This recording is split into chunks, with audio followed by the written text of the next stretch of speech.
Okay. Okay. I don't know if I'm naturally leftist or naturally right wing.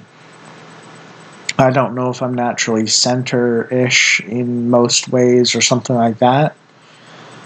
I don't know what's going on at the moment. But I would like to share something with my particular thoughts on the world at the moment and so on, and then get into a little bit of my personal credentials of what I have to say on this stuff.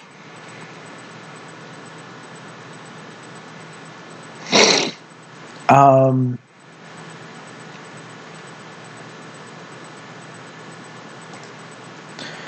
so this is what I've got to say first, and it's a little incendiary. Well, it's very incendiary in a sense, but you'll.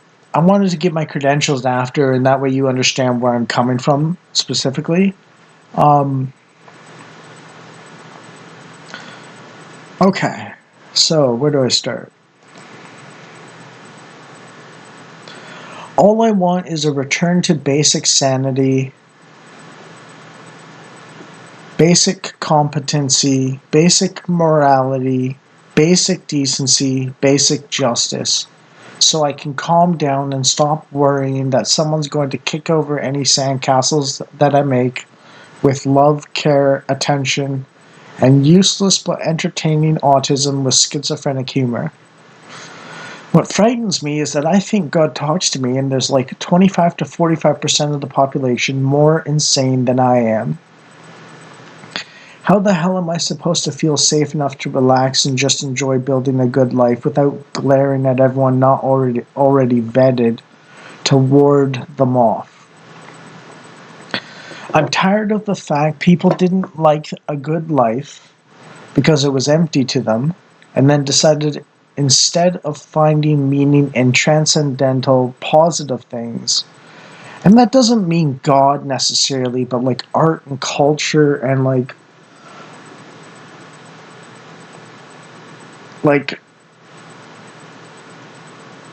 philosophy or like Carl Jung or um like genuine service, not this sort of like I make a career on political commentator stuff and I'm doing society service through profiteering off talking about drama and stuff like that. If that's empty to you, then that's not what I mean by transcendental. Right? That's like profane, as they call it. It's a sort of a brain rot sort of thing that is not transcendental to a lot of people. But it feels necessary for a lot of people at the moment because the problem is we haven't come to a conclusion on roughly what counts as a generally good life. And the thing is, it's not a matter like, well, I'll just continue with what I got to say and it'll explain itself. Um, Instead of finding meaning in transcendental positive things they can do and experience, they doubled down on pleasure obsession, not pleasure seeking, but pleasure obsession, and turned towards destruction of others. Even when I was a drug addicted, porn brained Coomer leftist, I'd assumed normalcy was good to have for general society. I'm tired of being the kind of guy naturally inclined towards the left and seeing so many poisoned by its relativism and moral looseness. A, that's my job, and B, you're worse. Like, even in the middle of my biggest drug binges, I was doing work for people and just mostly chilling out, aside from calling Stephen Harper and George W. Bush fascists. But honestly, Harper wanted to do things like put Canada into the Iraq War, and Bush did the Iraq War, and also like they both were doing like the Patriot Act and stuff like that. That was nibbling at our freedoms and so on, and that was a relatively new phenomenon at the time, and so on. I was pulling tree stumps out of the ground, which is like good honest work, or like severely injuring my spine carrying so many newspapers to deliver and visiting family.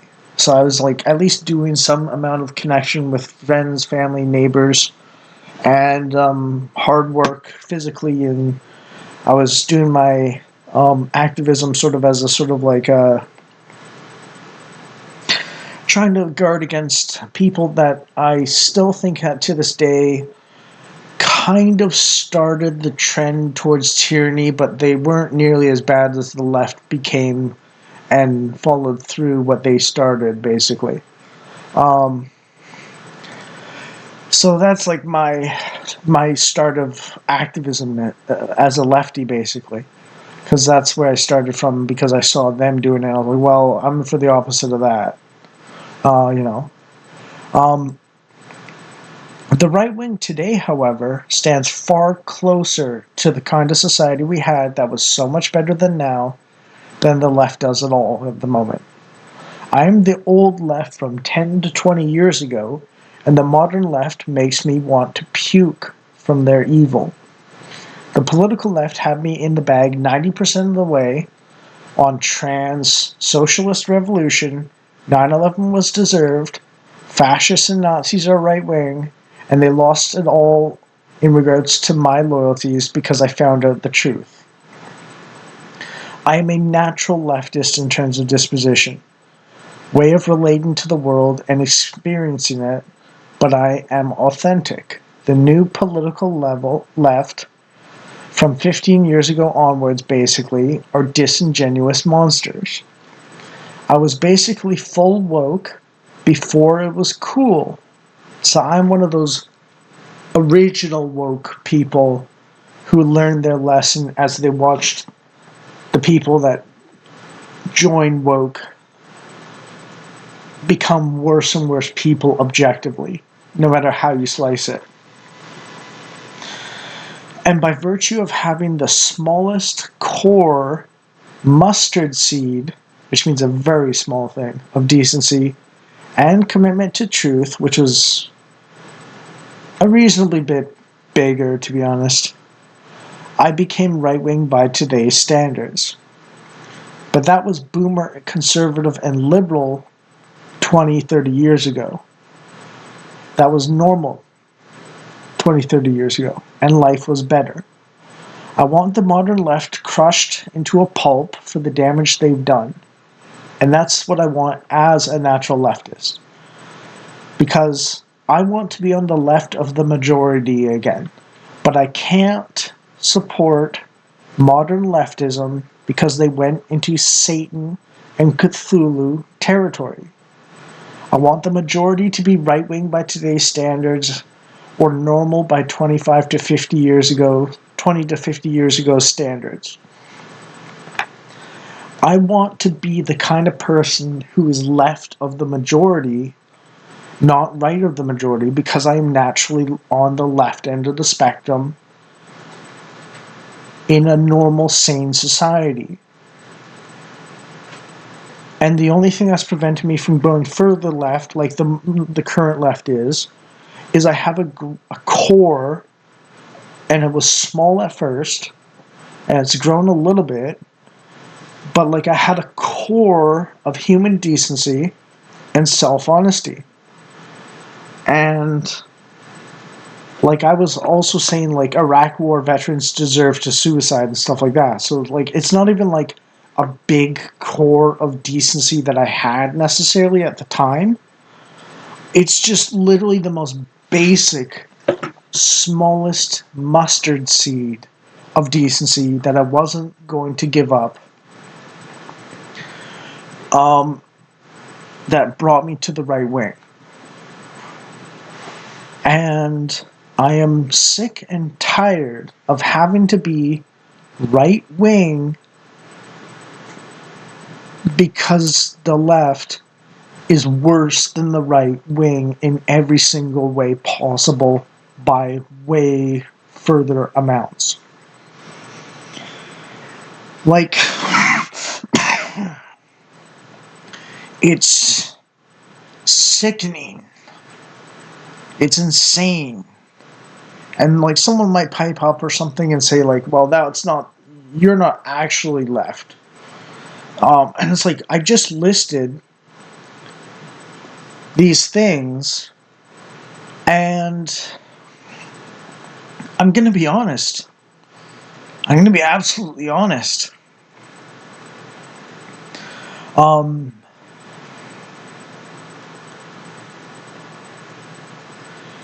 the the whole transsexual thing and socialist revolution and 9/11 was deserved and Nazis are right wing thing wasn't common 20 years ago. You know, the Iraq War veterans deserve suicide wasn't common 20 years ago. Like, that was the fringe left at the time, and those were my positions. What was fringe leftist 20 years ago when life was good is now moderate leftist according to today's standards, and life is shit. Do the math. It's literally that simple. I want to get back to a position where I can enjoy Carl Jung and leftist art and leftist culture that actually has some semblance of quality to it. I don't want the left to be synonymous with dissolution, chaos, tyranny, anarchy at the same time, which is a real feat of idiocy, a feature or a feat, like defeat of idiocy and hypocrisy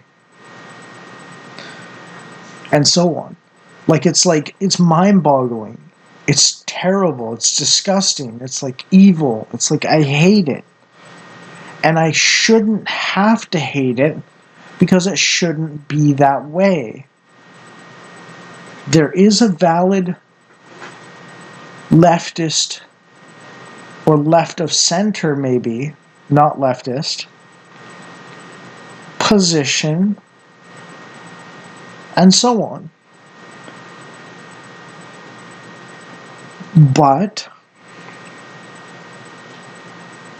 the right has begun to incorporate a wider set of the experiences that are legitimate or reasonable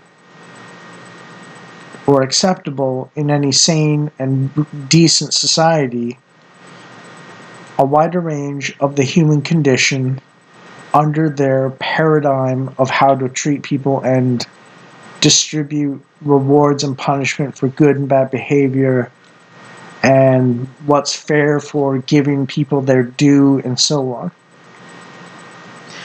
And it's according to the principles that led me to the left 20 years ago. That's my standard of judgment, basically.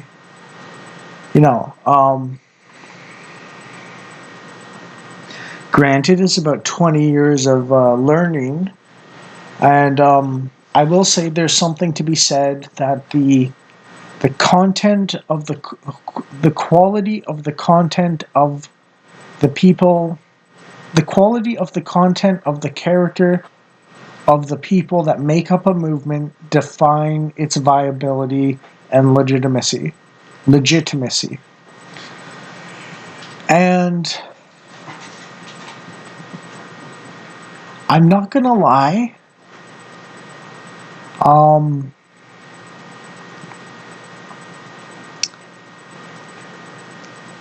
if it weren't for the left being so disgustingly evil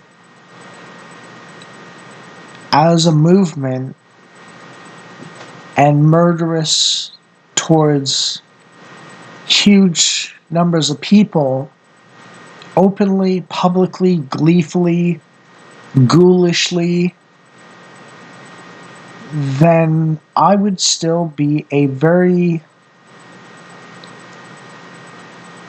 leftist, drug addicted, degenerate person.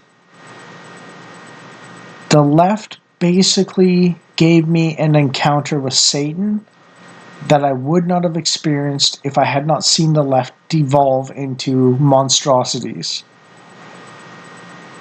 And they have no one to blame but themselves for losing my support, because it's literally just I had a wrong vision of justice, but I was actually seeking justice.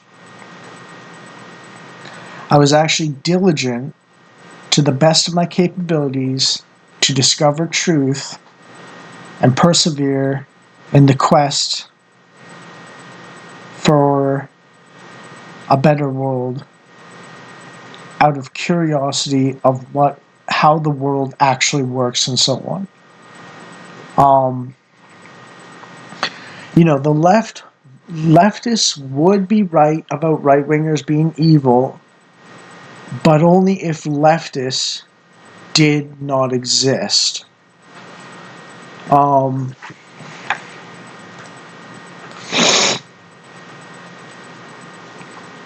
you know, there's a video I'll link in the description called "Fight for Peace: Redemption Paladin D&D Metal Song" from Bard Strike. And basically what I wrote about this is it's this song, but as a genetic disposition from my dad's work ethic and my mother's compassion.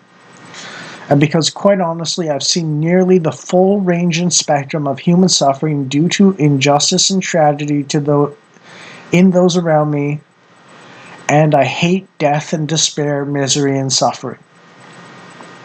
And from my own experience, I've suffered, and if my words can possibly save others from similar fates to myself, then I know what it was like, and I want to protect them from it and worse. Whether child abuse or weaponizing psychiatry to say don't look back in anger as it's happening, or child rape, taking away loved ones through suicide, or poverty leading to deliberate overdoses on fentanyl, to the murders of random people by psycho junkie hobos.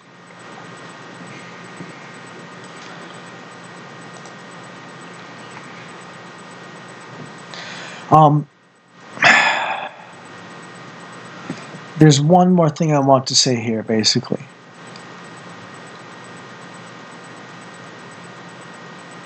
This leftist being correct about right-wingers being evil if leftists didn't even exist, but they do exist, thing is kind of this is a why does evil exist thing. The right says enforce basic laws against murder, rape, and theft. Self-defense priority with societal or group backing up victims. And it's a clear-cut case for obvious right and obvious wrong in most cases. There might be some uncertainty about who exactly did what, but when you know who did what, there's generally a very clear right and wrong thing. Maybe someone did something very bad or kind of bad, and then someone responded with something even worse. That's a possibility, and that's kind of something that judges exist to deal with when it's complicated to some extent. But, all the quibbling and moral grandstanding and muddying waters from the left exist to sell the half-truths and lies against the idea that good is good, evil is evil, and morality is objective. Our subjective experience of objective reality matters. But reality is objective. We just experience it subjectively. That's why we can come across the truth and so on. It's not a matter of objective experience of subjective reality. It's not all truth is subjective. It's subjective experience of objective reality. I don't know the full truth, but I can know some of it, for real. And it's not my truth, it's not your truth, unless you want to say it's your subjective experience of truth. And my subjective experience of truth that is objective. Truth is objective, right? Um, and so on. And that's why I don't like the term "my truth" or your truth, because it most of the time when people say that, they mean I'm objective because I say truth is subjective, not my subjective experience of truth. And the confusion only exists to hide that truth is truth. The left is literally the quote unquote, why won't you let me rape you and I'm going to kill you until you give up your capacity to defend yourself. That's two fundamentals of evil covered.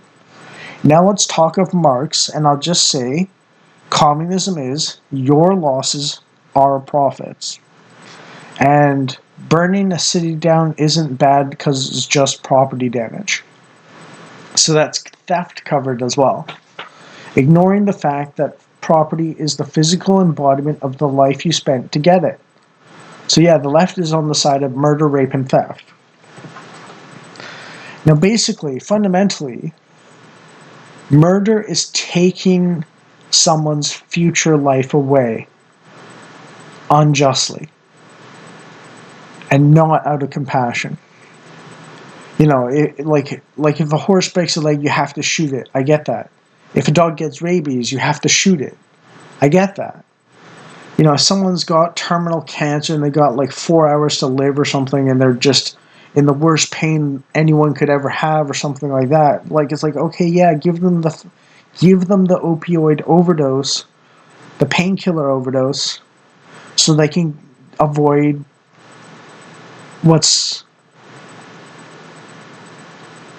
they can avoid the pain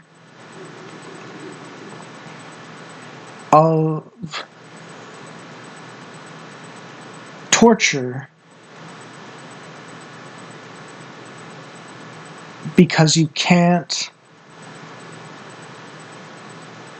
save them at the moment.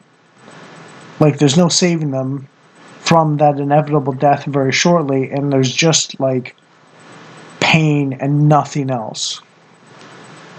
You know, that's understandable. Um,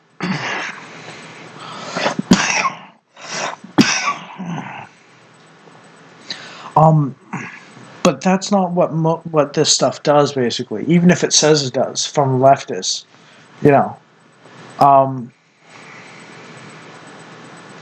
you know, and the thing with that last example of euthanasia is that the problem is there's a reason why the left specifically wants to do it in a sense that they don't admit to, which is they want to expand the circle of the people they euthanize out of suffering from things like poverty or something. But really, the effect is the left can say, oh, you're poor, euthanize yourself. Not, I've failed to deliver prosperity when they're in charge. And the left that doesn't believe in the transcendental value of human life will not hesitate to say, kill yourself because you're poor. And their policies, their socialism, does not deliver prosperity, no matter what they say. They inevitably fail to deliver prosperity, and then they say, kill yourself because you're poor. Or we have to kill others to take their stuff, to give to other people, because we in charge, when we're in charge, we cannot organize things in such a way that people can survive decently and so on. You know, whether it's the Nazis, whether it's the communists, whether it's the fascists, They always do it, basically. Now, on to rape. I'm going to read the actual quote, the actual post from the person that I got this from, named Rose Moulet, who's banned off Twitter now. If someone tries to rape you, that doesn't give you a right to fucking murder them. People defending that disgust me. Your life is not in danger. 99.9999% of women don't die from rape. If you killed the man in situation, you should be charged with murder. So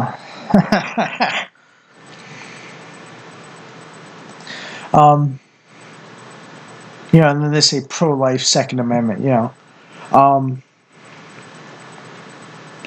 First off, we don't want people traumatizing other people for life through intimate violations of their bodily autonomy in a way that is uniquely due to the relation of sex, psychologically, and so on.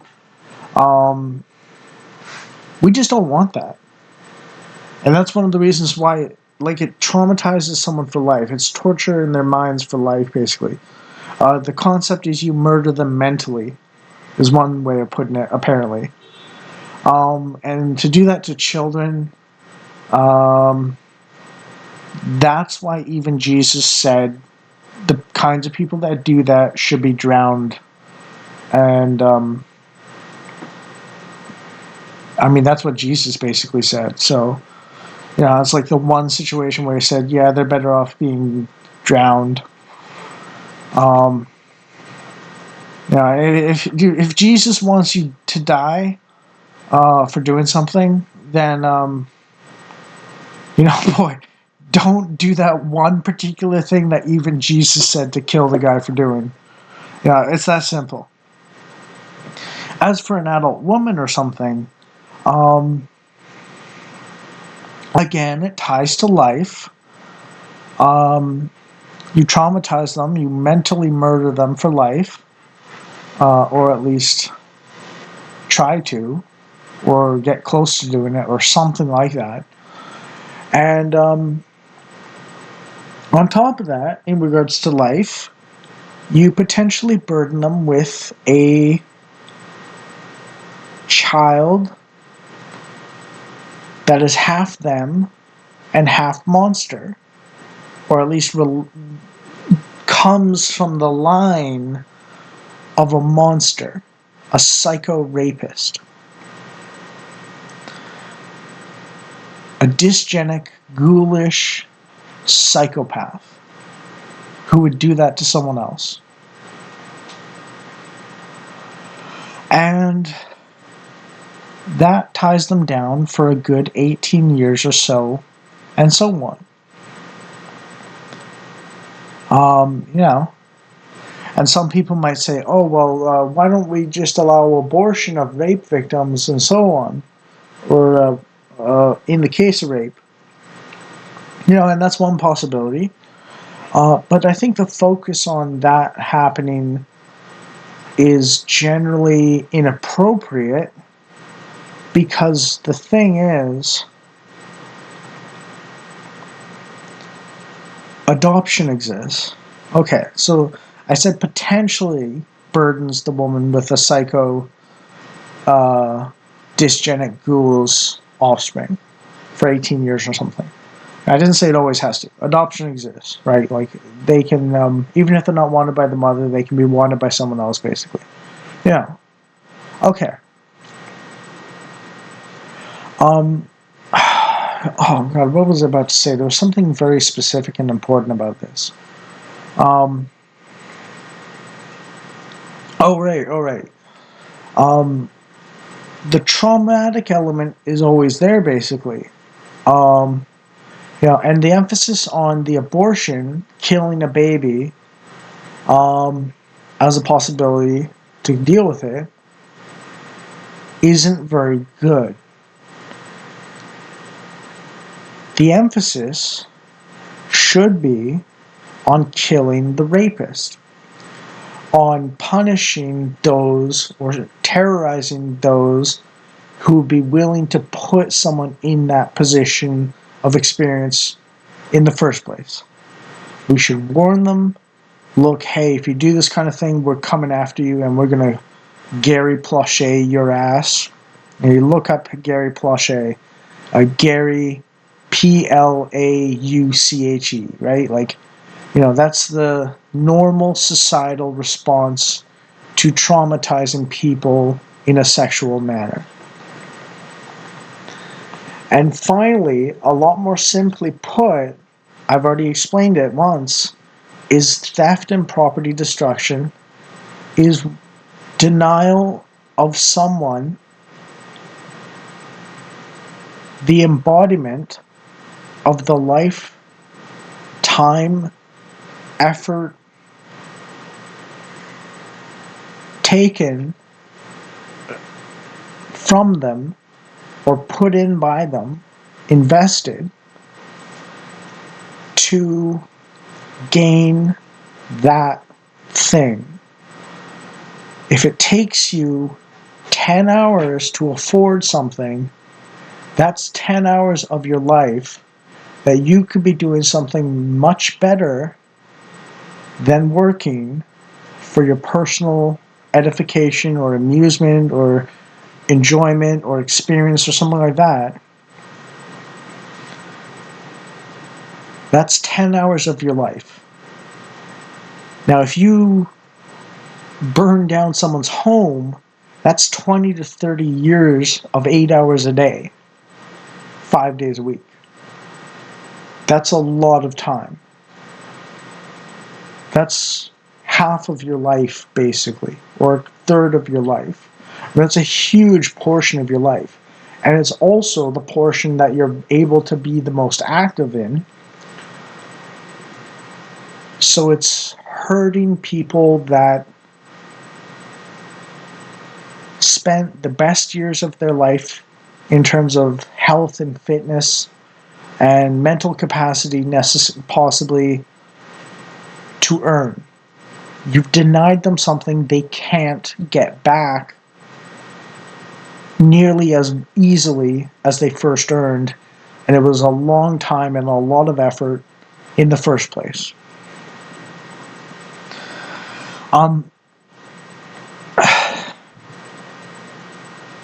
So yeah, no, I don't like the left. They're the party of murder, rape, and theft. And all of those things relate in some fashion or other to the intensity, the enjoyment, or the length of life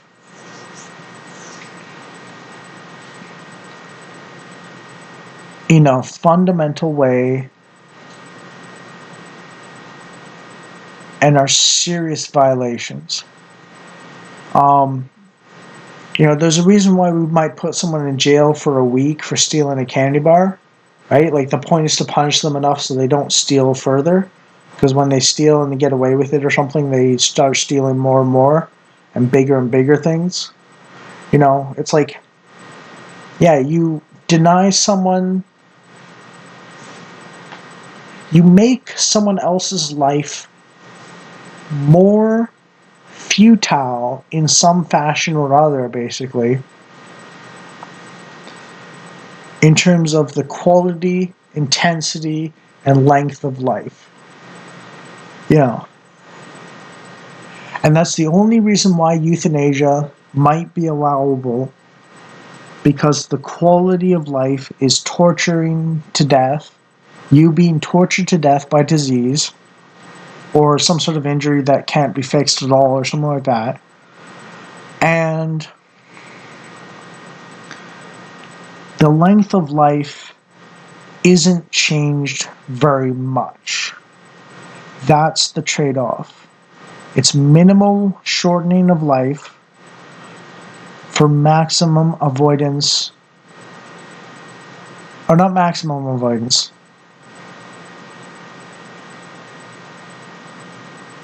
for the maximizing avoidance of suffering far, far beyond anything any reasonable person could consider despair from.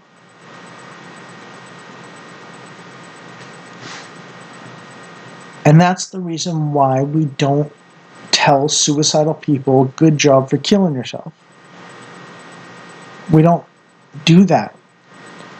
I mean, there might be one situation where people do it, but it's because these people have a long track record, history, and reputation that's well earned for raping women and children, for murdering women, and being generally terrible people to everyone else and ruining lives and so on. And that's the trans community. The joke about 41%ing yourself and so on. And the point about them is, the reason why people do this is because they're already miserable and they're just making everyone else miserable on top of it. And it didn't necessarily always used to be like this entirely, at least. It was basically like, and it wasn't, like, for instance, like, the point of it is that, like, the trans community or whatever, the trans race or whatever you want to call them, the trans group of people, weren't a big portion of society. The transing kids stuff, the woke indoctrination of teenagers into trans, the broadcasting and advertisement of transsexualism and so on a major level and so on, putting it into every Hollywood thing there is, basically, did not exist before. So the point of it is that the trans were a tiny minority that could be successfully, safely ignored as a problem, despite their personal tragedies and flaws and potential evils and so on, because of the lack of number of people falling prey to the problems of the trans community, both as trans and from trans. And the attempt to not reproduce, but to recruit children, teenagers, impressionable young adults en masse and so on to blow up the trans population caused the resentment that comes alongside the relatively common and consistent bad behavior of transsexuals and so on. And the 41% trying to grow the population of people that 41% themselves, and the remaining 60% that generally hate themselves because of what they did to themselves. A tiny percentage, 1 out of 1,000 people might be a tragedy, but hey, that's life. But when you're trying to do 1 out of 100 or something like that, and you're trying to make it be the case when it's not already naturally that level, then you become a threat. And when you become a threat, people enjoy you ceasing to exist. Now, some people might say, oh, well, that's what we're doing with Charlie Kirk and so on. But let's take Charlie Kirk and the trans community for a second here and talk about that for a second. What was Charlie Kirk's response to a transsexual talking to him? It was basically, I want you to be comfortable in your own body. I think you'll have better success not being miserable by dealing with your thoughts in your brain and your mind instead of trying to alter and butcher your body. And the thing is, that's the normal way of doing things that actually work quite well for some time. You look at Blair White, they're conservative. They don't claim to be a woman.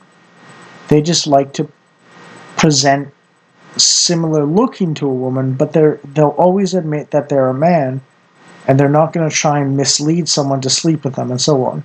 It's not a rape by deception thing.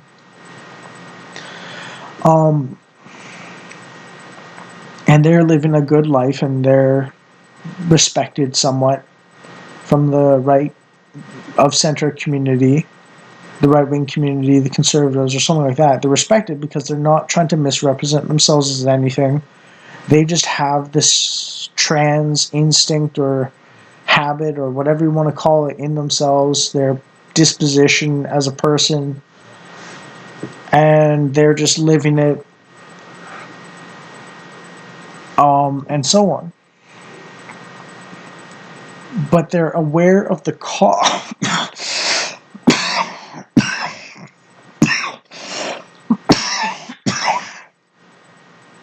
They're aware of the costs and consequences and drawbacks to the choice to go down that route, and they've accepted them, the natural consequences of it. And the thing is with the transsexuals is they want their cake and to eat it too, because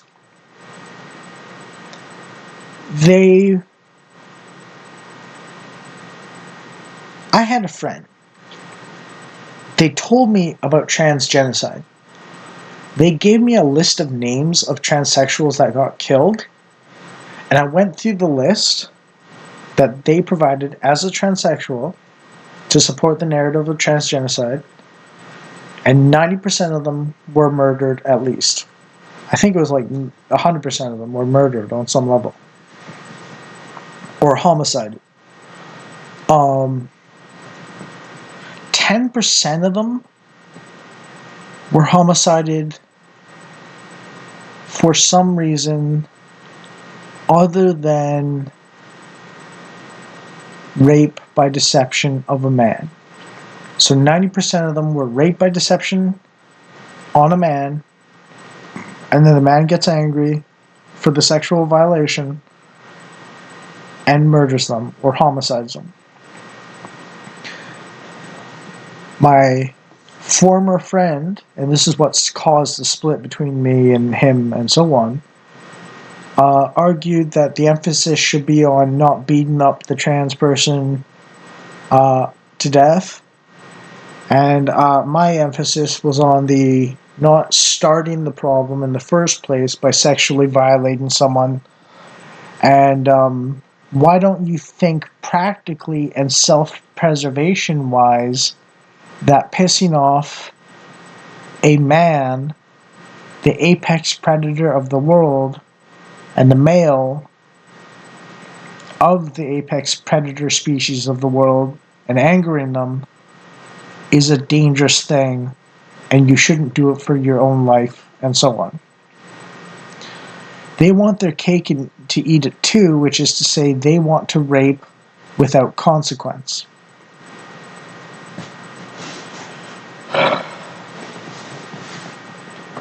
And if you look at things like assigned male, apparently that's a trans comic that's existed since 2015 or something like that, at least. But they started off as a diaper furry fetish artist, and they got a lot of drama apparently and trouble because they were using real pictures of kids to facilitate their drawings. So there's the pedophilia angle. And this is not uncommon in the transsexual community or group or race or whatever you want to call it, the demographic.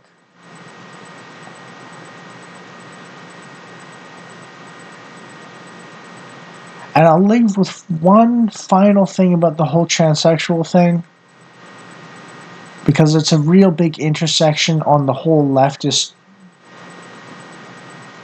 Like, the transsexuals are the intersection of awful leftist philosophy and so on, ways of life and so on. They really are. They're like the penultimate leftist. Generally, Blair White isn't. He's right wing or conservative, but like all the others are basically leftist. Remember when the transsexuals got the term super straight censored on social media? So the transsexuals objected to people saying, I'm not going to sleep with a trans woman because I'm not gay. So they said, trans woman or woman, you better sleep with the trans woman because that's straight sex, even if you're a man and the trans woman has a dick themselves. And then people invented the term super straight to define definitely not attracted to transsexuals but females. And then they got the term super straight banned. Why? Because they wanted to abolish and eradicate the sense that a man doesn't want to sleep with another man if they're straight. And that they also tried to erase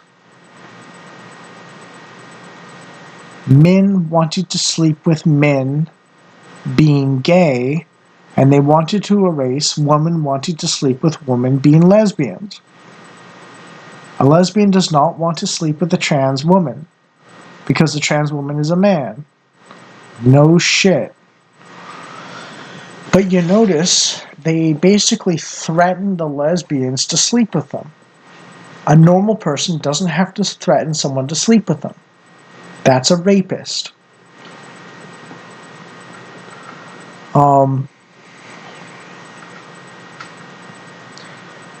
They couldn't threaten the men, so they deceived them. That's rape by deception. When you're talking about a core sexual function that you're misrepresenting to sleep with someone. Like whether you got a dick or a vagina or something like that, basically. And it's not like they were sneaky about it, but they weren't sneaky about being sneaky about it. Like, it was like they would drug the man, they would get them raging drunk, they'd keep the lights off, they would only do anal or oral or something like that, and it was like, okay, they're doing their damn best to lie to someone to sleep with them about their core sexual aspects, or they're threatening women to sleep with them, and so on. And then they object when gay men are attracted to them and so on. And it's like, okay, well, everything's screaming that trans women are men, and they're denying it. And they want the cake and eat it too, right? They want to be a freak without the difficulties associated with being a freak that are natural. They go against God's natural order. And I'm not just saying that in some sense of like, I'm a Christian right-winger who doesn't understand the human condition. I've already explained the human condition on this one. They tried to erase homosexuality. They tried to erase straightness.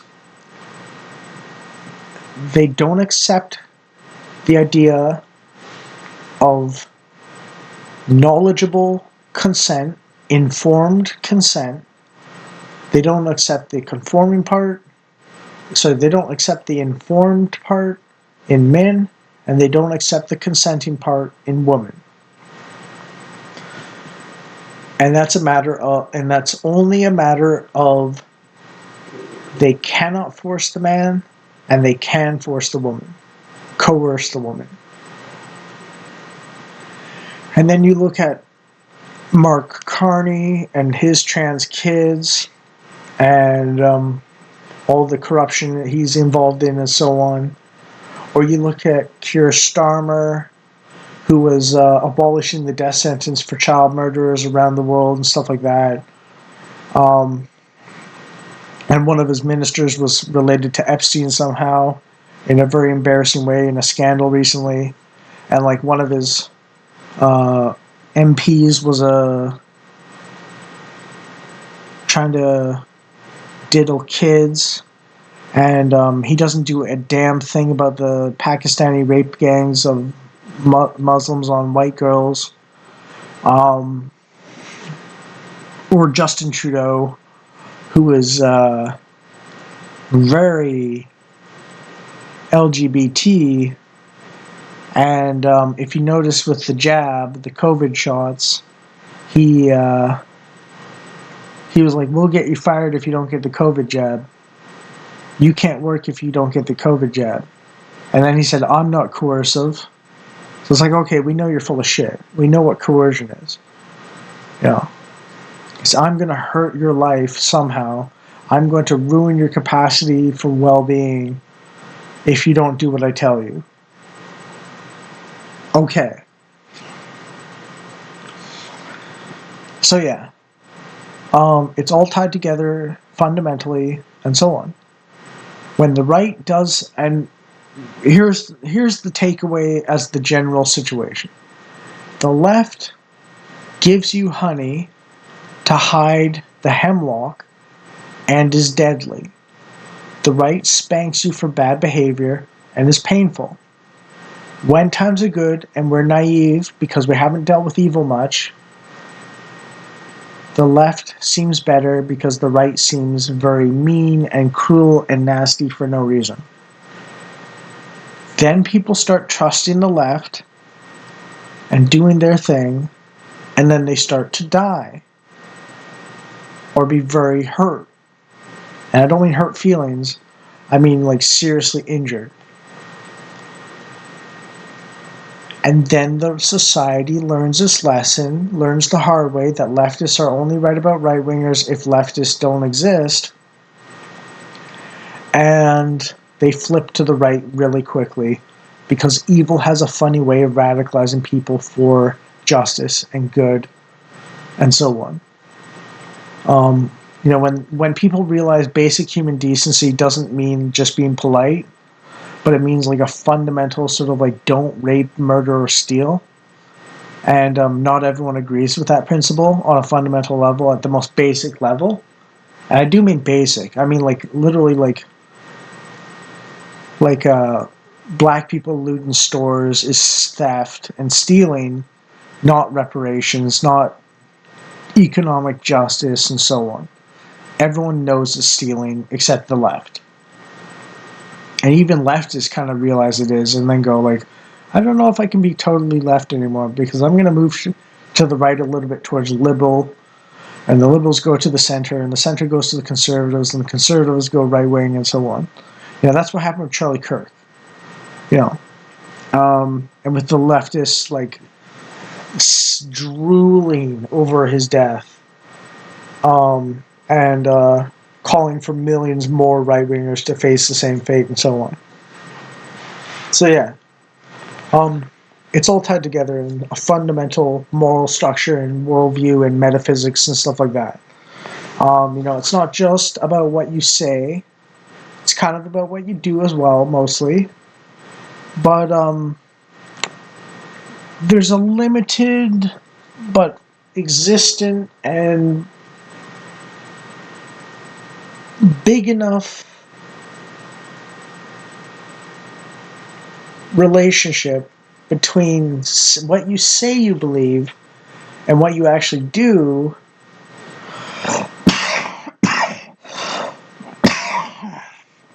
on a general level, not always, but generally, on the right at least,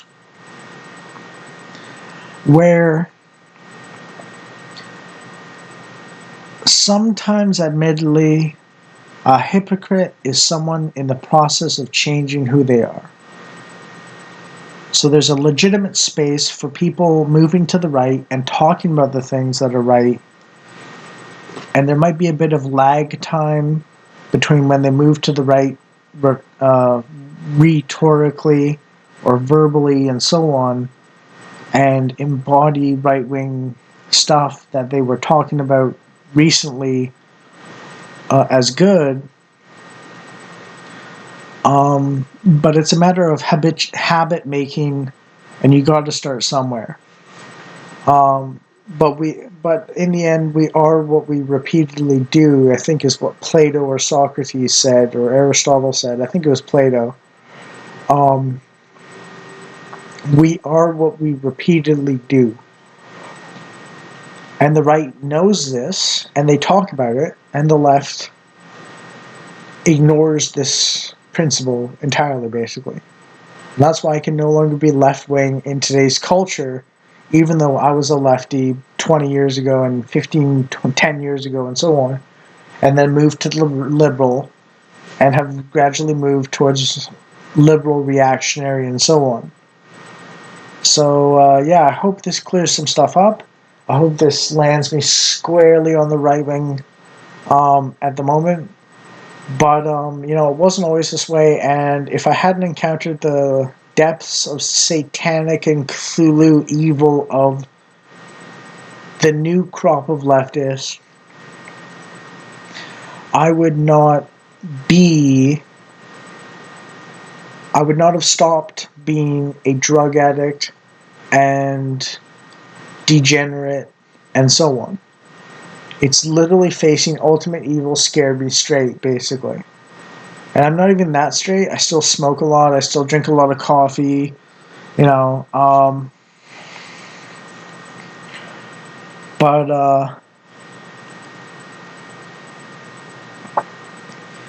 that's a far cry better than like popping ecstasy and mushrooms and LSD, and I might have even accidentally smoked meth once or something, or took like some heroin or something, or one of each or something, like because I wasn't careful and so on. So like, yeah, seriously, and smoking a lot of weed and stuff like that. Um, you know, so cigarettes and coffee is a lot better than that. And I don't drink much. Never did, but well, actually, I did for a little bit, but only when I was like 18 to 20 years old. That was like in the parties, so that was like, well, that's young kind of behavior. Not Carl Jung, but like young person behavior when they're partying and socializing, and you know how it goes. But yeah, so yeah, um, I want to be left of the majority, roughly where I'm at now, which is quite reasonable, I would say. Um, Maybe slightly more left, but I can't justify doing it until I know the majority of society is much further right than where I am currently. Because somebody needs to be remotely sane. And, if it weren't for the fact that everyone else went crazy, I would be sane. Or I would be crazy. But I wouldn't be having a blast, and I wouldn't be like, I'd be anchored by other people, not my own principles, basically. And really what's going on is because everyone else went insane, or like half the people went insane, leftists, I had to learn principles because I was on a quest to prevent anarcho-tyranny. And I had to learn the hard way what ideas lead to what outcomes by watching other people cause disaster after disaster after bloody-minded disaster through their leftism, basically. And I hate it. If it weren't for other people being insane because they're leftists, I would still be a diehard leftist. And the thing about it is, I am naturally inclined towards utopia as just a witty quip or detailed explanation of the good life away. That's my natural stance. Like, I'm a bleeding heart,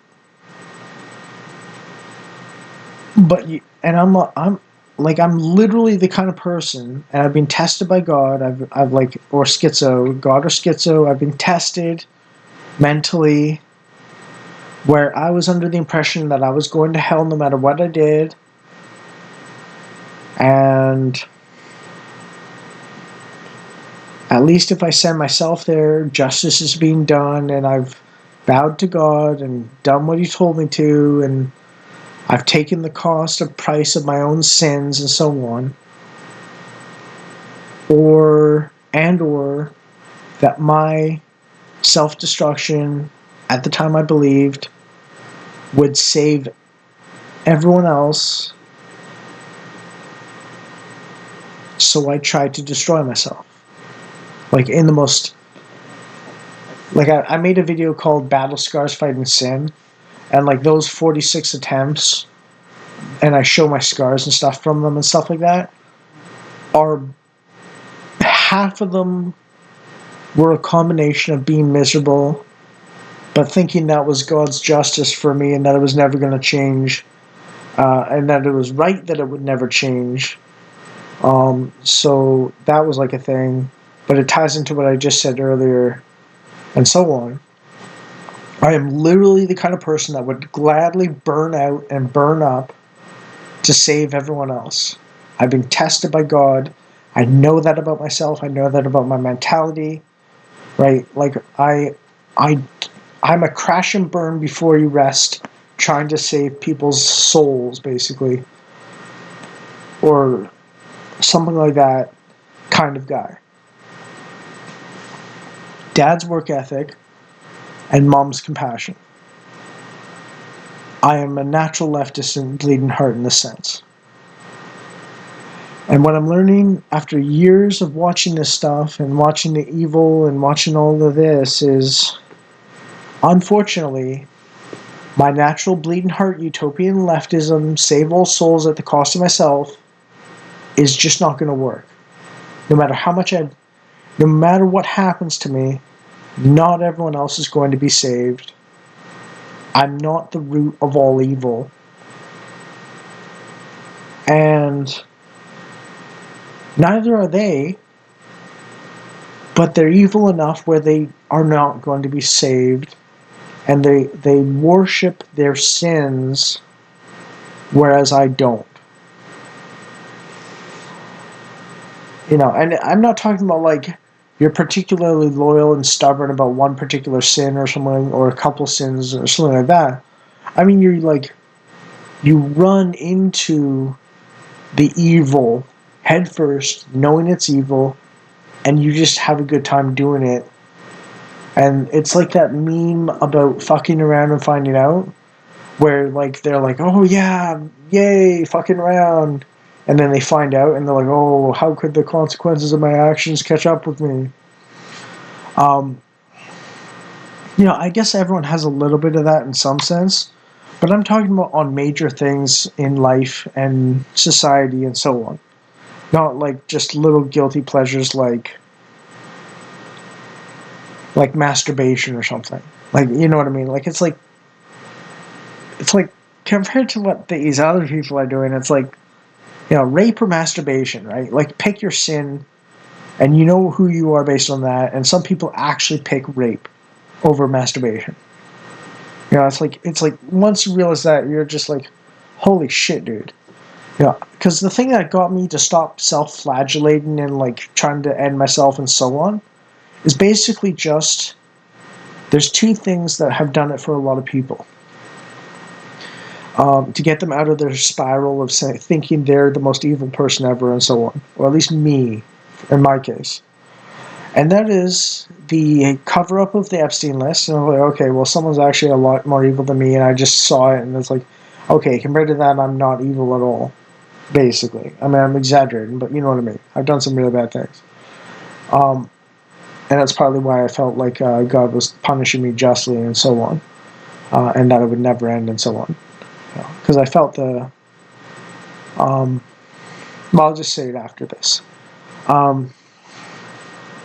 And the Charlie Kirk shooting and people's joy and glee and ghoulish delight towards the murder of a reasonably decent man who, even if he was conservative, I already mentioned his response to the transsexual, right? Like, he's not like, oh, you're burning in hell and I'm glad you are, and so on, and 41% yourself and all that kind of thing. He's like, well, I think this will help you if you go this path and you'll be happier, and I want you to feel comfortable, and so on. And that was his response. Um,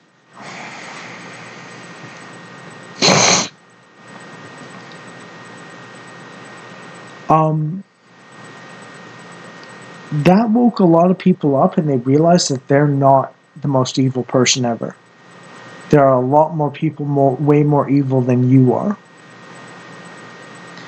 And there's a phrase called when sinners resist the wicked. And everyone's basically a sinner. Everyone's done wrong at some point in their life. But the wicked run towards full sprint evil. Not just some wrong, but total evil. And most of us don't do that. Now, granted, like I said, when you're naive and everything's going good, when you're in a high trust society, when people are generally doing the right thing and so on, and they're successful, and they're thriving, and they're healthy, and they're decent and moral and good, and so on, there's a sort of like you can seem kind of bad compared to them, but there is a deep end of the pool where it gets so much worse than you are. And what I've learned is there's 3 phrases that govern my personal relationship with God. The first is the wages of sin are death. That was the first lesson I learned from God, basically. The second one is if we do not confess our sin, then there is no truth in us. But if we confess our sin, then God is just to forgive us and cleanse us of all unrighteousness. And the third thing I learned is the glory of God is a human being fully alive.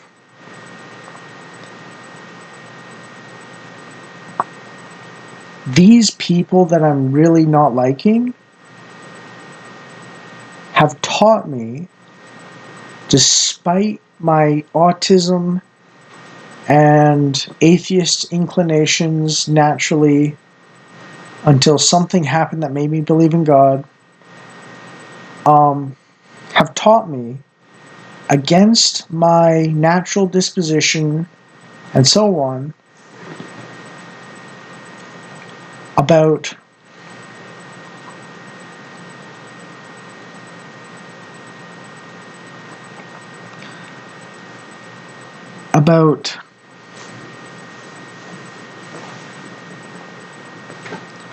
the fact that there is such a thing as preventing God from saving you, as preventing God Almighty from saving your soul. That you can resist God to your own damnation, even though He's going to win as life, and you're going to lose as death.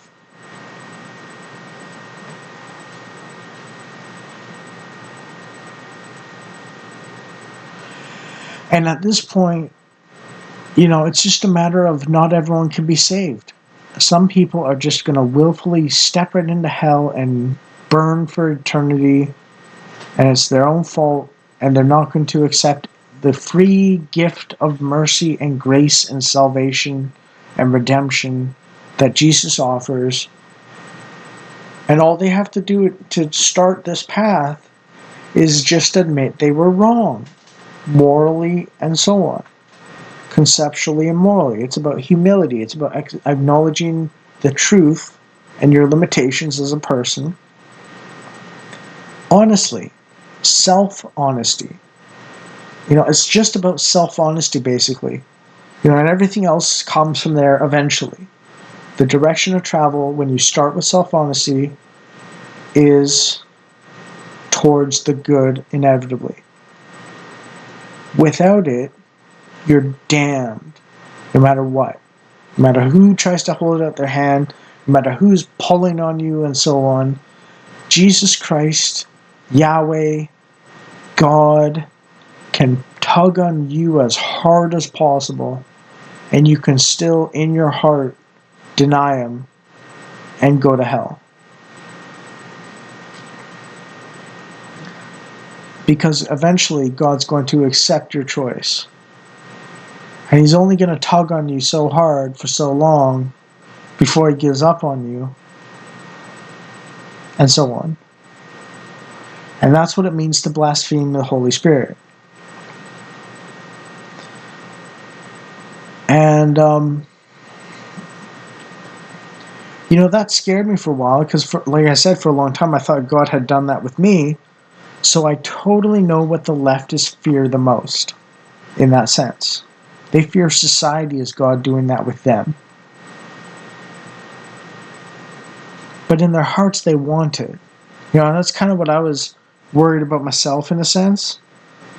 I was dedicated towards destroying myself, and I know the whole suicide is a sin thing, but I thought I was way beyond even, I thought I was so far in the deep end of evil at the time that, I was, going to hell anyways. So that wasn't a calculation in my mind, basically. Yeah, what I mean. Yeah, I was like, oh my God, I've done so much, and I've blasphemed the Holy Spirit, and I've been so evil that I've gone past God's mercy, and that's. I understand that that's a fear of scrupulosity and so on, and a lot of people have it and so on, and it's not reasonable and so on. It's not reasonable, but it's understandable. And I understand it because I've been there. I still go there sometimes. I think. I'm pretty sure I'm not damned, that I'm redeemed, and so on. Not 100% knowledge, but 99% knowledge. And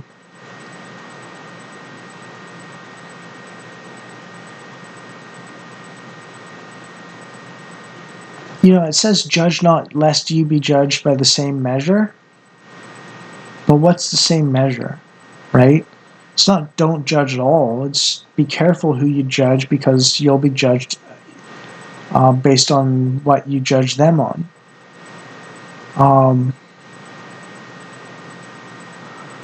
And God sees the heart, not the deed. Or consequence, rather. God sees your intentions perfectly, and whether you succeed or fail or screw up things more or make things better, God sees what you're actually trying to do. But if you don't have self-honesty on some level,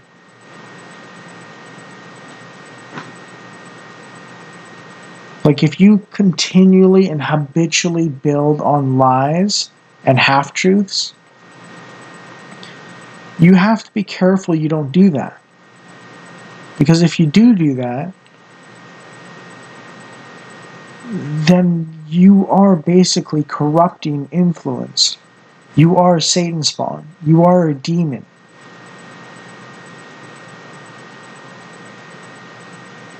And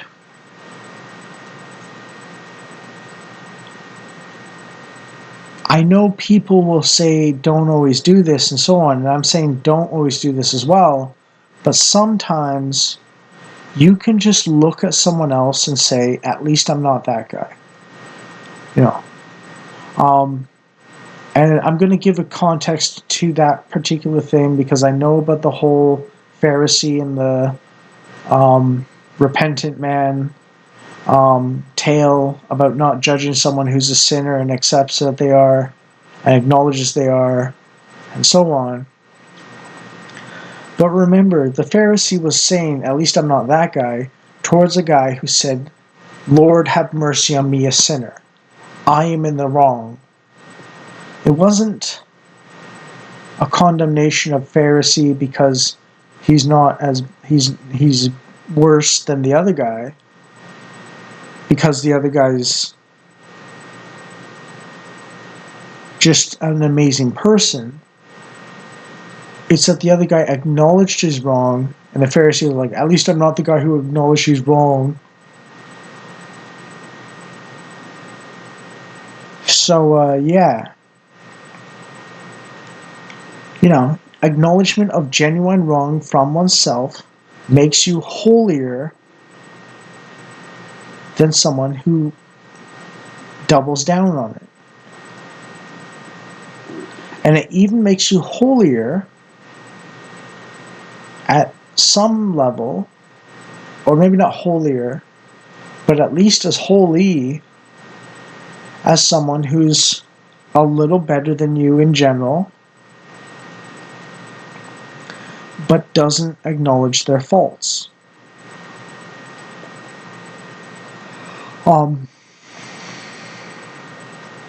Because the entire process of improving the direction of travel to heaven or hell is dependent on self-honesty about your limitations, your flaws, your failings,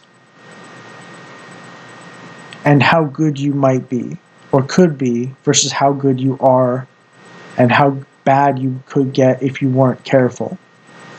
It's about a true, honest accounting of yourself as much as possible. You don't have to be perfect at that even either, but you just have to try to be self-honest. You have to try to acknowledge when you've done wrong and are in the wrong factually. You don't have to be perfect at it. You can screw up, you can have blind spots, you can have lazy moments and stuff like that. You just have to try to do those three things. Self-honesty about how bad you could be, self-honesty about how bad you actually are, self-honesty about how good you actually are, and self-honesty about how good you could be. And it's the effort to be those four things that defines the people that will get into heaven. That's the message of be ye perfect as your Father in heaven is perfect, yet none are righteous. That's my interpretation personally. That's how I would describe it. That's how I've wrestled with God so many hours, so many nights, so many days, constantly terrified of damnation and scrupulosity, and yet come out the other side and so on. And that's what it means by God sees the heart, not the consequences. Now, yes, humans have to look at the consequences as well, but God doesn't need to because He is the consequences. He made the consequences. He made your heart. He sees the heart perfectly. A human can't do that, but a God can. So the God will judge based on the heart.